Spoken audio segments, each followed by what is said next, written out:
March 10, 1945, Tokyo. Before dawn, the sky above Tokyo was an orange scythe cutting through black.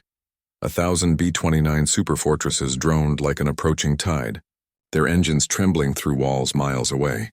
Incendiaries rained downward, each one hissing into fire that devoured the wooden capital in minutes. Streets became rivers of flame.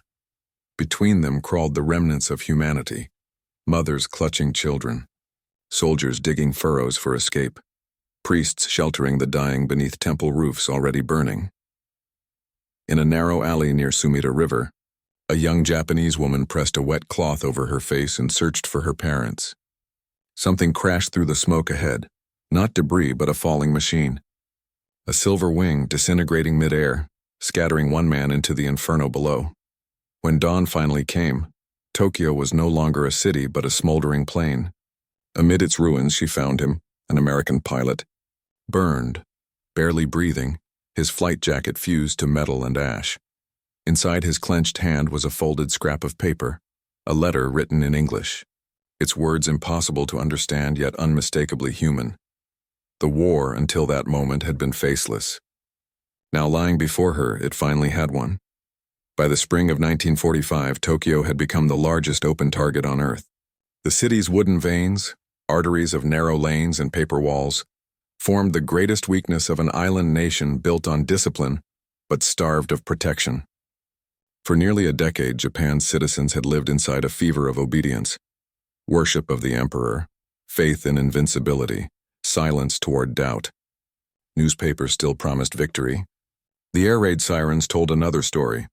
Japan had entered the war believing courage could outmatch material, that loyalty could offset geography. Raw materials shrank with every convoy sunk in the Pacific. By 1944, fuel rations crippled daily life. Families walked miles to market stripped of rice, heating, or medicine. Schoolyards doubled as drill fields. Children carried bamboo spears and learned to bow toward the sky when bombers passed overhead. The United States, meanwhile, had shifted from island hopping to destruction from above. The 20th Air Force, operating from newly captured bases on Saipan and Tinian, placed Tokyo within range of its B-29 superfortress bombers. These four-engine giants flew higher and farther than anything Japan could intercept for long.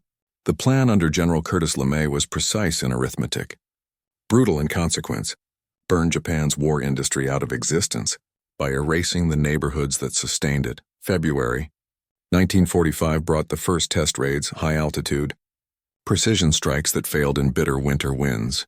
Bombs scattered, fuel froze, bombers returned half empty. LeMay then reversed the logic of air doctrine. Precision was abandoned.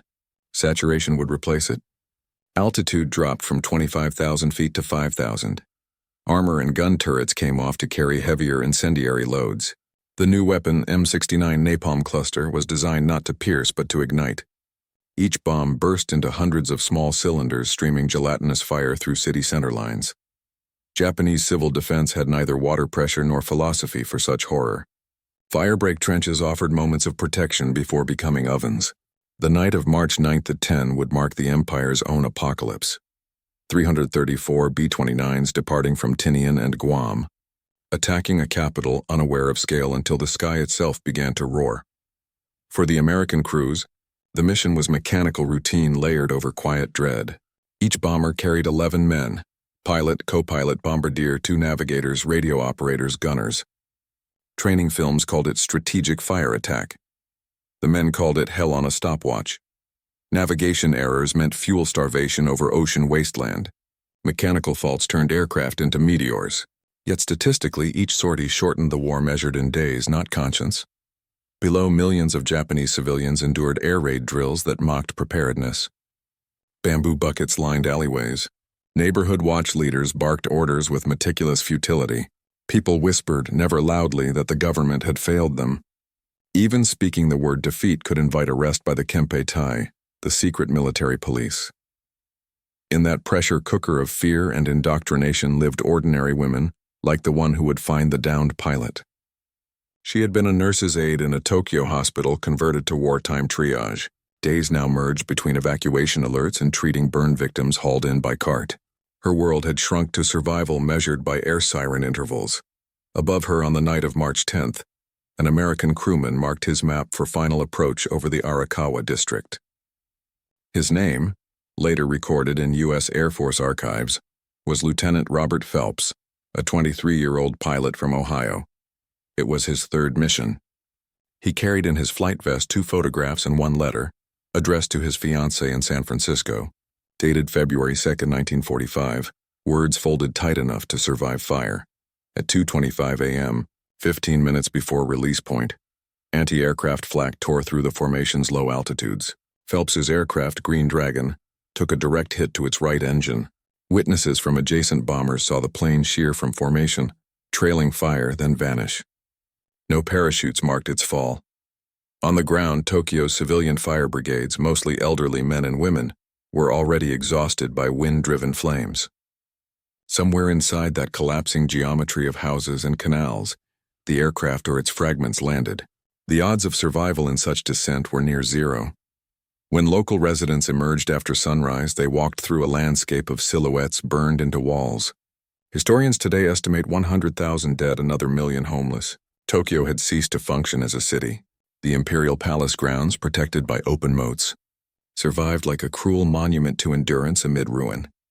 In that ruin, amid bodies and ash and the strange silence after roaring fire, a young woman searching for the living stumbled on the wreckage of a parachute still steaming.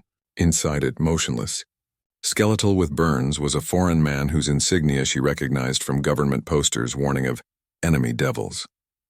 Yet the face, half hidden by soot, was only human. Her discovery began not with heroism but hesitation. To report him meant the police. To help him meant suspicion of sympathy. Compassion had become treason. Still, she lingered, water canteen trembling in her hand. It was here, among the remains of that morning, that an improbable story of mercy was set in motion. To understand what that single moment in the ashes meant, one must glimpse the full machinery that preceded the industrial logic of a total war now devouring its own mathematics. By 1944, the Allied Pacific Command had concluded that invasion of the Japanese home islands would cost more lives than the world could morally tolerate. The answer, as planners saw it, lay in air power so relentless that surrender would become inevitable. LeMay's headquarters on Guam turned destruction into timetable precision. Target grids plotted on transparent overlays, population density converted into burn ratio algorithms. Factories were not separate from neighborhoods. Wives, elders, and children were simply the dependency chain that kept the metal turning. Within Japan, the imperial government called it destiny. Broadcasts on Radio Tokyo described the raids as passing clouds while exhorting citizens to die. Beautifully, civilians distributed pamphlets, instructing how to smother incendiaries with damp. Futons, advice laughable against M69 napalm canisters. Behind the rhetoric, military reality collapsed. Gasoline was rationed until officers requisitioned funeral carriages for transport. Hospitals ran on candlelight. Surgical linen was washed in melted snow. The population existed on the slope between exhaustion and blindness. Each successful American strike reinforced governmental isolation. The palace insulated by courtiers assuring the emperor of continued divine favor, while Kempeitai patrols punished the whisper of doubt. For nurses, mothers, and teachers, resistance meant tending the ruins so the idea of Japan might appear unbroken. In the United States, meanwhile, public silence about civilian deaths grew from necessity. The war's final year converged into a moral paradox few airmen could define. Photographs from reconnaissance units returned, showing cities vanished overnight. Analysts spoke in tonnage, never in screams. Yet crews still toasted each other after missions, superstition against guilt, belief that brevity meant mercy. By 1945, Tokyo, Nagoya, Osaka, Kobe, and Yokohama had already been marked as dominoes on LeMay's operations board. The raids would proceed northward until the word capacity lost meaning. When the Green Dragon fell that March night, other bombers continued home without pause. Its coordinates were logged as missing. For the crew's families, news froze behind telegrams reading operations ongoing, presumed lost. For Japanese residents on the ground, the sight of downed airmen carried opposite impulse, fear and rage sanctioned by months of propaganda. Posters showed smiling soldiers holding severed enemy heads under the slogan, Beware the spies who fall from the sky. Captured airmen before 1945 often met swift reprisal. Angry mobs had lynched survivors of earlier raids in Nagoya and Fukuoka, encouraged by police who saw vengeance as civic virtue. To extend aid to an Allied pilot was nearly suicidal. Arrest meant interrogation under suspicion of espionage or defeatism, both punishable by death. The woman who found Lieutenant Phelps did not know his name, rank, or mission. Her training told her to summon Kempeitai units immediately. Her conscience, tested by months of tending Japanese burn victims, hesitated.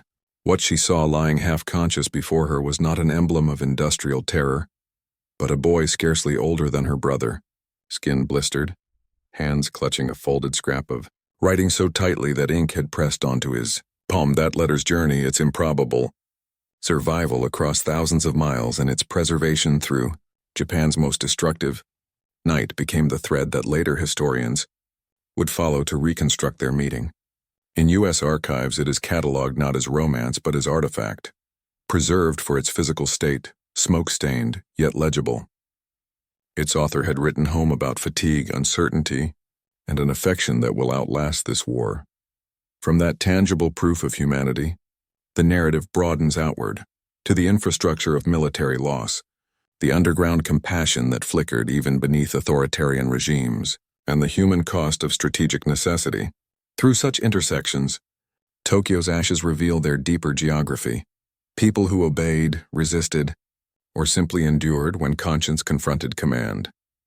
Into this crucible walked not only civilians and soldiers, but the moral frontier of the 20th century itself, a line drawn between survival and sympathy. On one side, the machinery of total war. On the other, a nurse who chose a single life over slogans. And from that choice begins the layered story of perspectives that made this night more than tragedy. It became testimony. In Tokyo, 1945, ideology pressed down but instinct still breathed. For ordinary civilians, compassion was measured against danger. Air raid shelters, earthen cells dug beneath homes, became classrooms in endurance. Neighbors crouched shoulder to shoulder, each praying that the next explosion would land elsewhere. When the inferno ended, survivors crawled out half-blind, learning to decipher humanity inside a moral blackout. Among them, women like the nurse's aide discovered their allegiance to life rather than decree. She had been told that the Americans were monsters, creatures of greed and desecration. But nightly she saw Japanese infantry limping back from the Philippines, hollow-eyed, mumbling about starvation and command suicides. Propaganda cracked under witness. Her patients were the same age as the devils she was to despise. Compassion, once whispered in temple prayers, re-emerged beneath her ashes like buried seed. When she encountered the wounded pilot, hesitation shaped every gesture. Checking his pulse was itself an act of defiance. Pouring water between burned lips risked accusation of collaboration. The fact that she did neither immediately nor entirely concealed him reveals the thin membrane between fear and courage under totalitarian scrutiny. Post-raid Tokyo was patrolled by civil defense wardens documenting each discovery of enemy debris. Her decision to move the dying man to the shadow of a bomb shelter, behind collapsed timber, momentarily repositioned the moral geography of war, from collective vengeance to individual mercy. For historians, her instinct represents a minor entry among thousands of wartime acts. Morally, it became evidence that conscience had survived indoctrination. Through her eyes, we see an empire's civilians forced to weigh obedience against decency by candlelight. Lieutenant Robert Phelps came from industrial Ohio, a region where smokestacks mirrored the new religion of production. He joined the Air Corps in 1942, trained in Kansas, flew reconnaissance before graduating to B-29 squadrons. Diaries from his comrades record the tension of professionalism without comprehension. They knew altitudes, speeds, blast radii, not faces. His letter, later recovered, anchors him in humanity stripped of uniform. He wrote about dull moments between missions, about guilt over a friend lost over Iwo Jima, about worry for civilians he never saw but knew existed below the clouds. "We are all inside the same storm," one line reads, betraying introspection unusual for official correspondence. The journey that brought him over Tokyo began 1,500 miles south in the Marianas, where runways extended across coral reefs carved by bulldozers and laborers imported from every corner of the Pacific. Crews routinely chained themselves to mechanics of survival, pre-flight rituals, lucky tokens, the identical boredom before thunder. None imagined the target would one day include the heart of an ancient capital. When anti-aircraft flak struck Green Dragon, he likely never saw the ground through the smoke. Bailout at low altitude was improbable, yet recorded by radar traces. A single parachute silhouette was later noted near the Sumida River by Japanese observers. He would have fallen through air heated by rising flames nearly unbearable to breathe. Every inch was a contradiction of miracle and horror. Through this angle, Phelps embodies the paradox of modern warfare. A man converted into aerial geometry who, in plummeting from it, regains individuality. Long before Tokyo burned, debate simmered across Allied staffs about the moral boundary of air power. Could deliberate city bombing shorten war, or did it cross the line into vengeance?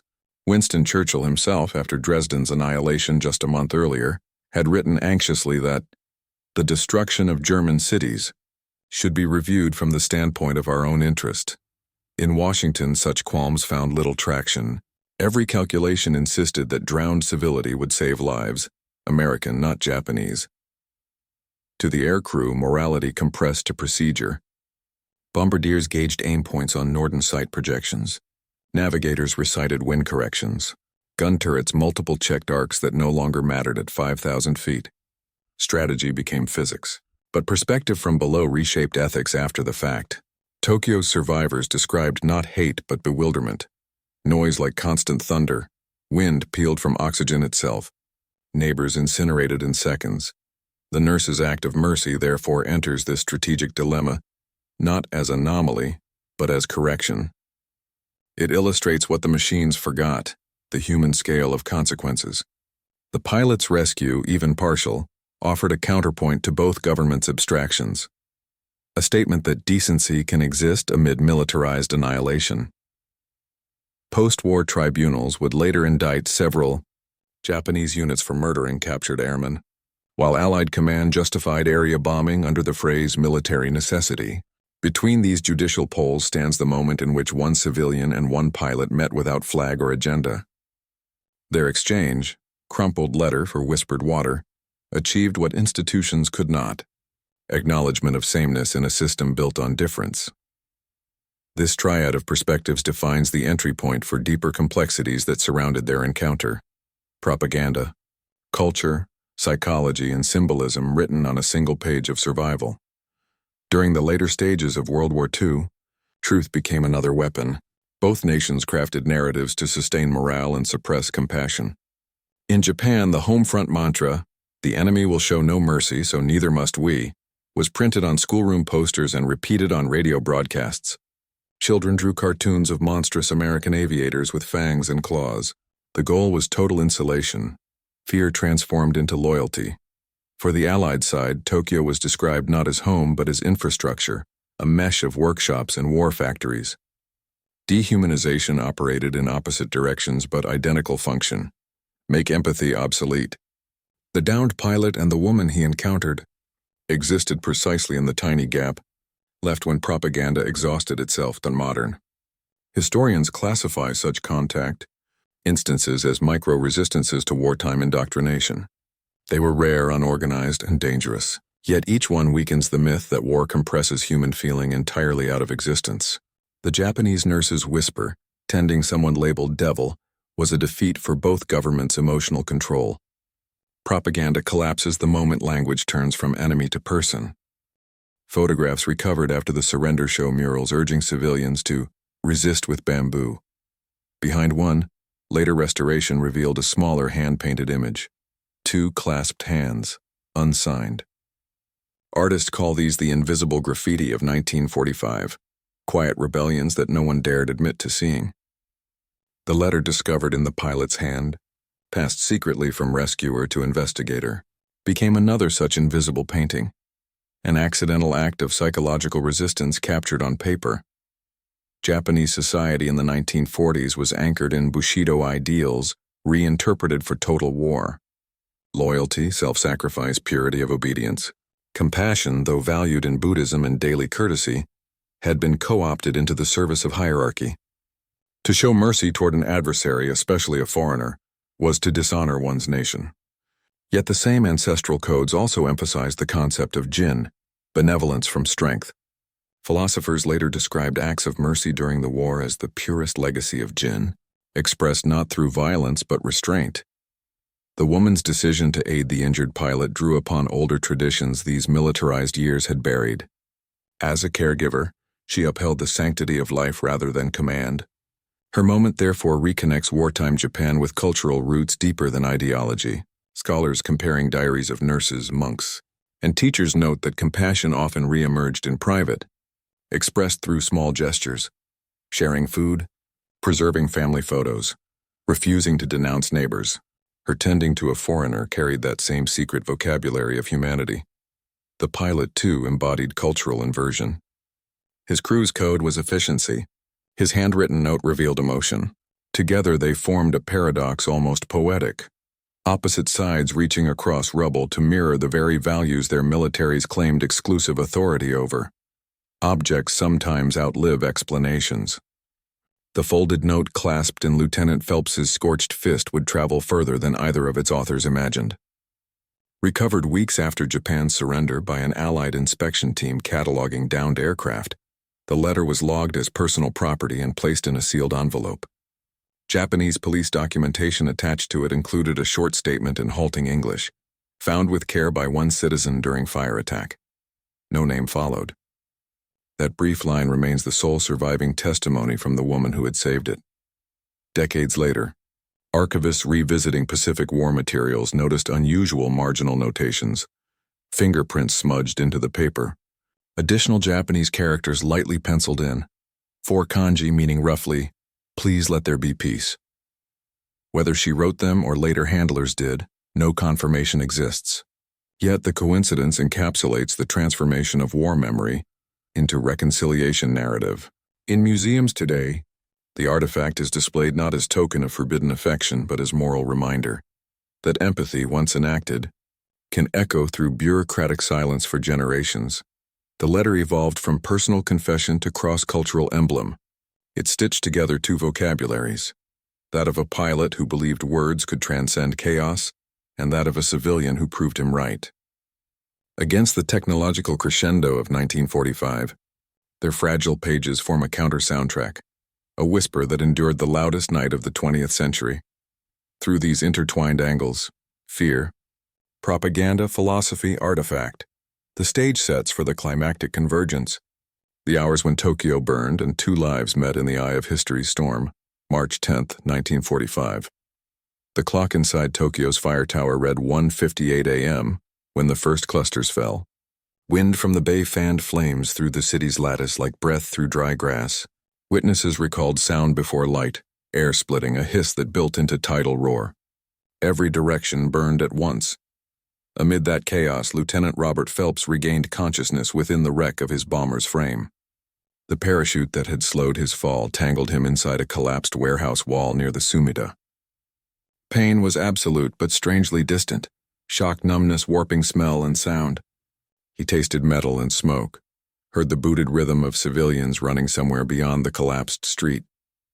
He tried to call out, producing only vapor.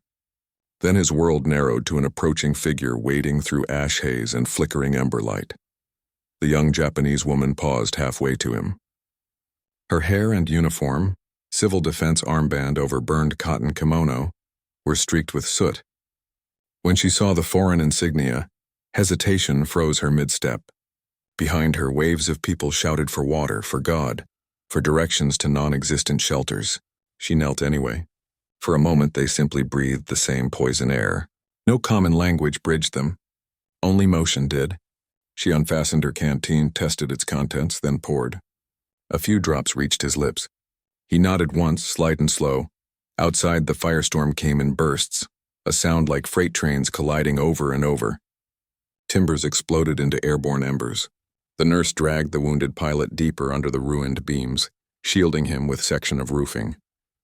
She tore the hem of her sleeve to bind a wound she barely understood. Hands trembled, not from pity but from the recognition of irreversibility. If caught, she would be questioned under suspicion of espionage, perhaps executed. Still, she worked.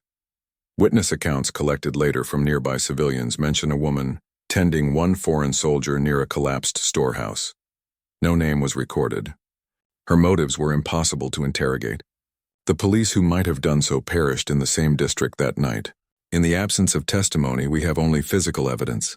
Blood on debris matching American type O positive, preserved in Japanese forensic reports.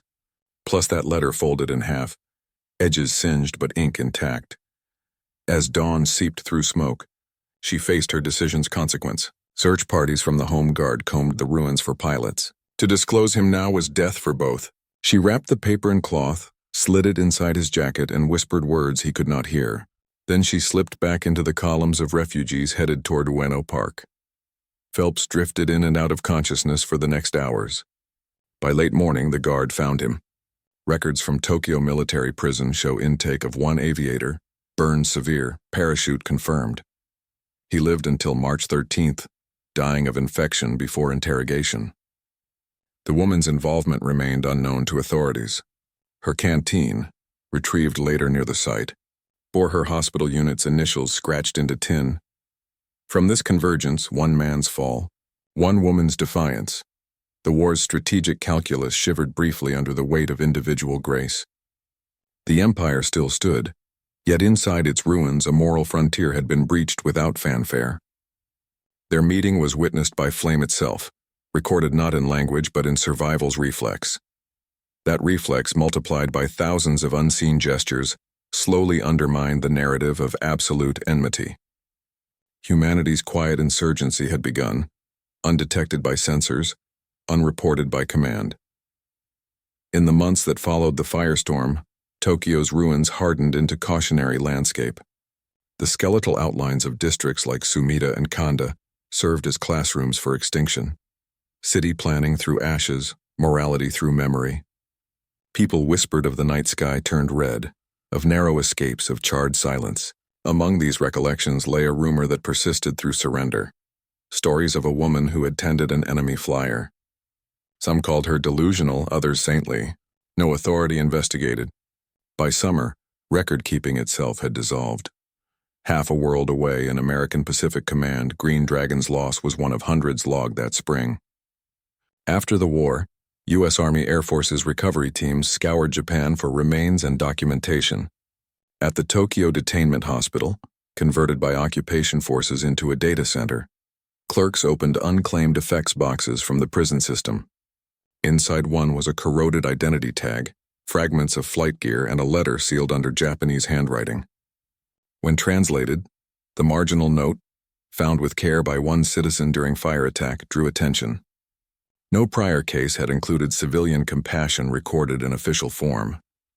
Investigators photographed the letter, attached it to a chain of custody file labeled Human Interest, and forwarded it to Washington. In the capital, its discovery collided with a nation already weary of valor myths. Newspapers crowded with victory photographs showed smiling crews against B-29 tails. But veterans returning from the Pacific brought nightmares rather than pride. The letter's existence offered a different image, that of a woman showing mercy under the same fires that her discoverer had delivered from 30,000 feet.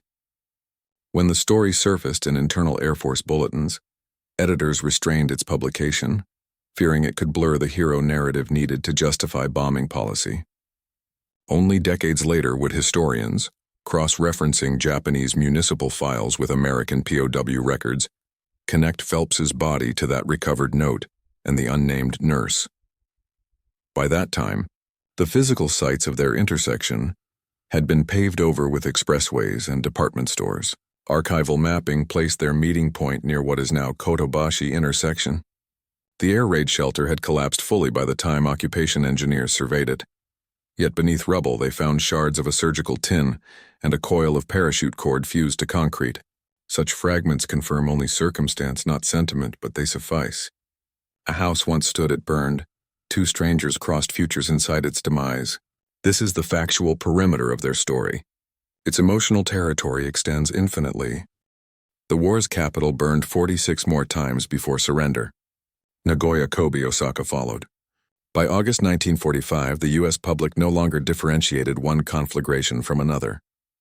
Then came Hiroshima and Nagasaki, atomic nights that rendered the firebombing almost minor in collective horror.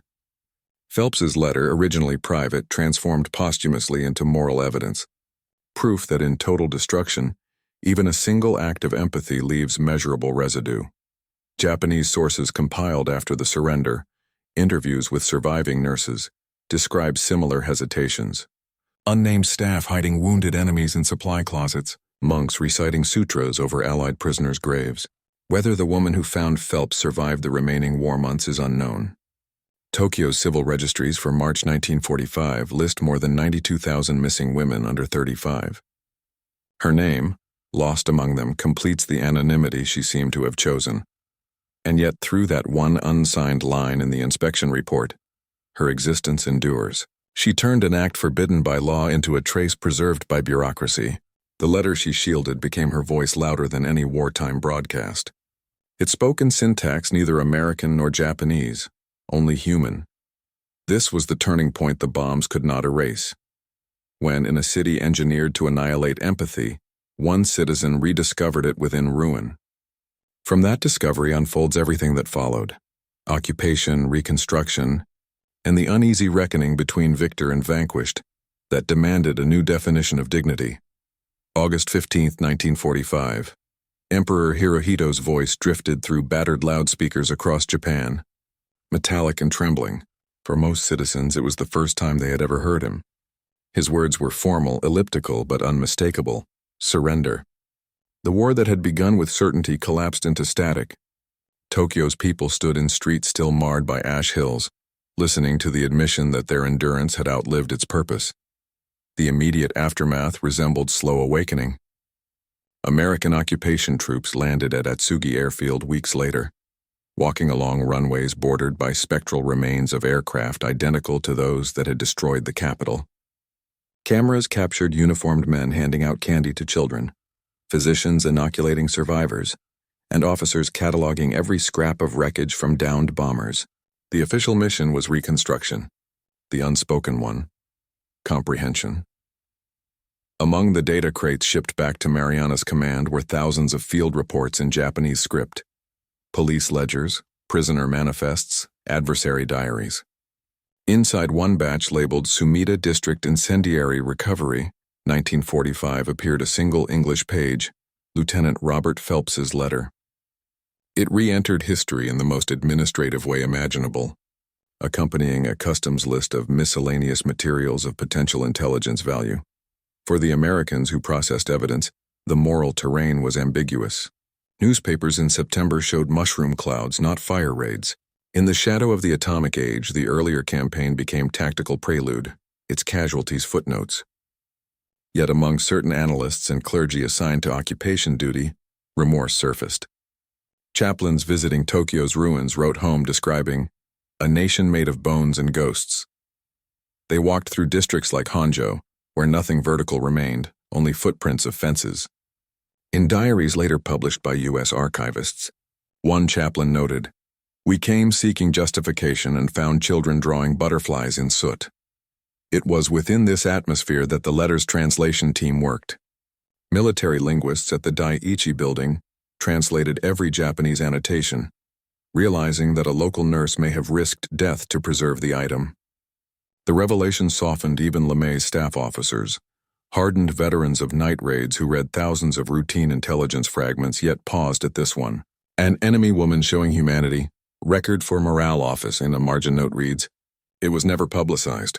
Fear of appearing sentimental outweighed recognition of shared grief." Meanwhile, post-war Japanese society began retelling survival as honor, shame, and discovery simultaneously. Writers such as Dazai Osamu and Tamura Taijiro blended first-hand horror with moral exhaustion, giving voice to those who had watched their conscience ignite with their neighborhoods. Hospitals reopened in half-standing schools. Among their reopening rosters surfaced volunteer registrants, whose identification numbers matched the unit code scratched into the canteen found near Phelps's remains.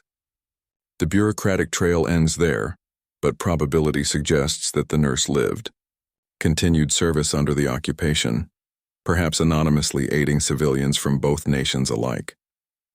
As Allied war crimes trials opened in Tokyo's rebuilt courts, Categories reversed themselves.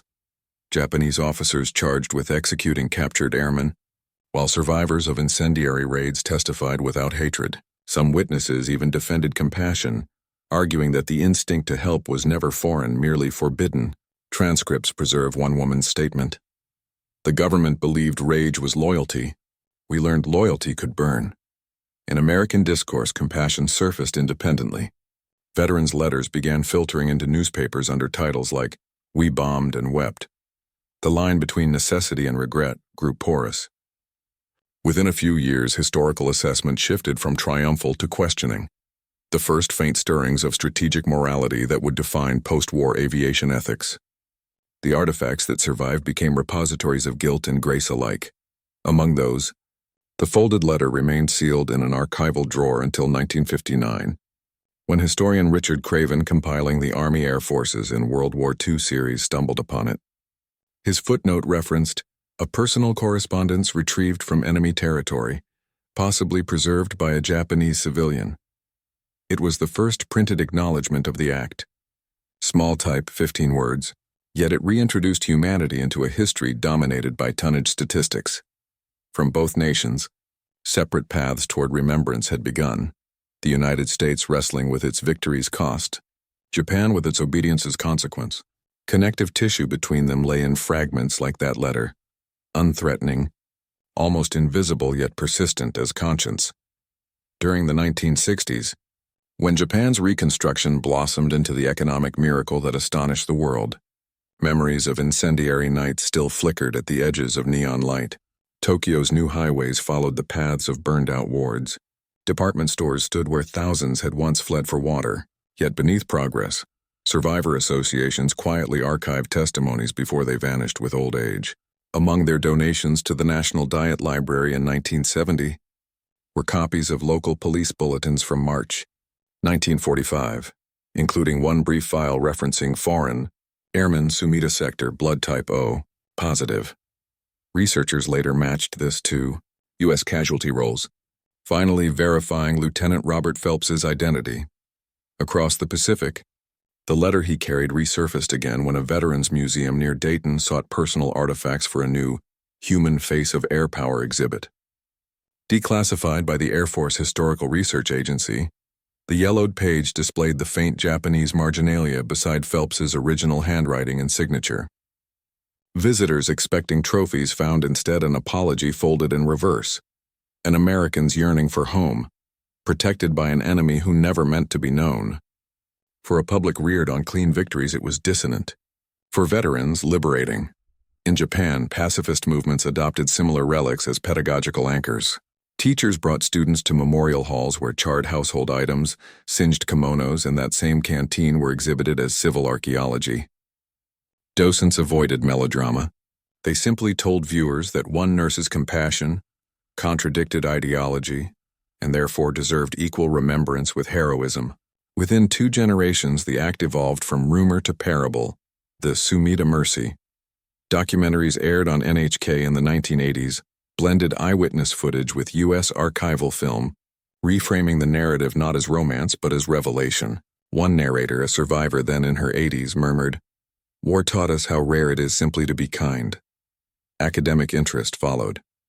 Ethicists debating strategic bombing cited the incident as micro-testament that empathy survived total war. Publications in both languages treated the nurse's choice as case study in moral autonomy under authoritarianism. Her anonymity paradoxically gave power. The absence of identity made the gesture universal. Writers likened her to the unknown soldier of compassion. By the 21st century, Japanese-American reconciliation events often featured readings of excerpts from Phelps's letter. Audiences heard his plain words: fatigue, longing, a promise to return. Interpreters projected parallel translations on screens. English lines black against the ghostly overlay of Japanese characters, ink from 2 worlds sharing the same paper. Occasionally, descendants of both nations' veterans met at these ceremonies, exchanging small tokens, a paper crane, a pilot's insignia, as if continuing the quiet dialogue begun in the ruins. The physical letter today rests in climate-controlled silence within the Smithsonian's National Air and Space Archives, catalogued as artifact number 45T2191, personal correspondence. Recovered Tokyo. Beside it lies a digital copy addressed to the Tokyo Fire Department Museum, bridging institutions that once interpreted fire solely as weapon. Experts maintaining it treat acid-free sleeves with reverence reserved for scripture, knowing that its texture, paper brittle, edges burned, embodies the transition from vengeance to reflection. The unknown nurse remains nameless, though historians have traced her likely unit to Tokyo First Municipal Hospital's volunteer corps. She is symbol rather than subject now, remembered through exhibits and essays as embodiment of mercy without reward. When visitors ask guides what became of her, the answer stays faithful to uncertainty. Perhaps she died in later raids, perhaps she walked among occupation hospitals tending the wounded regardless of insignia. The truth is fragmentary, but its echo forms the enduring coda to that war. A generation after peace, both nations learned that memory need not choose sides. It only demands honesty. The physical intersections, blood typing forms, a tin canteen, a folded letter, proved that history's smallest remnants can bear its heaviest meanings. These remnants carry the bridge into reflection, where historians now stand, measuring the distance between what armies built and what one unrecorded act preserved. History usually remembers the noise, bomb loads, marching boots, declarations. What endures more quietly are the silences that followed. In those burned Tokyo streets, silence spoke first through the breath of a dying pilot, and then through the careful hands that refused to finish him. Two people, erased by every doctrine commanding them to hate, met for a handful of minutes that redefined what victory could mean.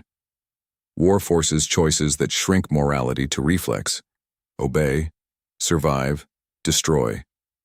Yet within those limits, humanity still searches for an exit. The nurse's gesture transformed none of the strategies or borders, but it shattered one illusion: that total war can abolish sympathy.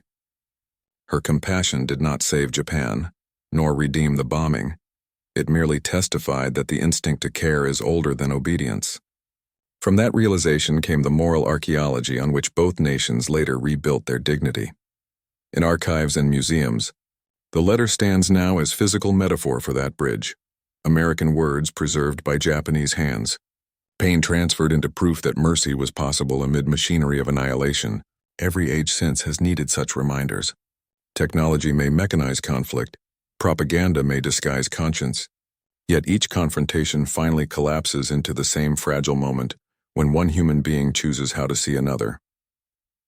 The war ended, empires faded, industries rose, but in the quiet between museum glass and memory, the story remains indivisible.